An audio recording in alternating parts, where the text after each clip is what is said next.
Hello everyone, আসসালামু আলাইকুম। কেমন আছেন সবাই? আশা করি ভালো আছেন। আল্লাহর রহমতে আমি অনেক অনেক ভালো আছি। গরুর মাংস দিয়ে মুগ ডাল রান্না আমি খুব পছন্দ করি। আমার মতো কে কে পছন্দ করেন অবশ্যই কমেন্ট করে জানাবেন। ছোটবেলা থেকে এই মুগ ডাল রান্নাটা আমার খুব ভালো লাগে।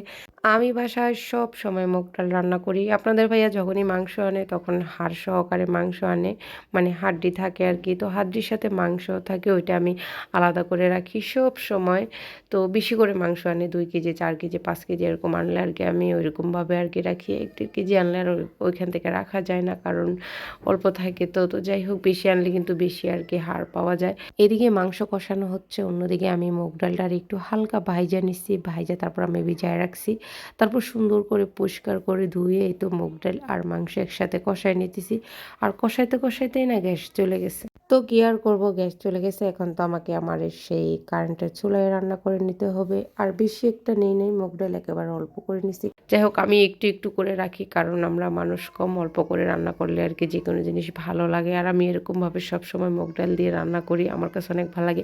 আপনাদের ভাইও খুব পছন্দ করে, আমার বাচ্চারাও খুব পছন্দ করে। আর এই মুগ ডাল রান্না থাকলে আমি পেট ভরে ভাত খেয়ে নিতে পারি, আমার আর কিছুই লাগে না। যাই হোক, রাতের বেলা রান্না করছিলাম, খাওয়া দাওয়া শেষ করে কিছুটা মুগ ডাল ছিল, ওইটা দিয়ে এখন সকালবেলা আর কি রুটি বানাবো। আজকে 16ই ডিসেম্বর, সারাদিন ফুল গ্যাস ছিল।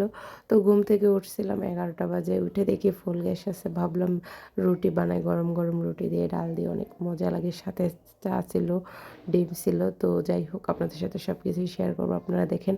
আর আমি কিন্তু অনেক সুন্দর রুটি বানাতে পারি। রুটি বানাইতে আমার কিন্তু একেবারেই আগে ভালো লাগতো না। তবে আমি বিয়ের আগে সবসময় আমার আপু রুটি বানাইতে পারতো না। আমার মা বলতো আমি রুটি বেলার জন্য আমি বানাইতাম। আমার কাছে সবসময় ভালো লাগতো।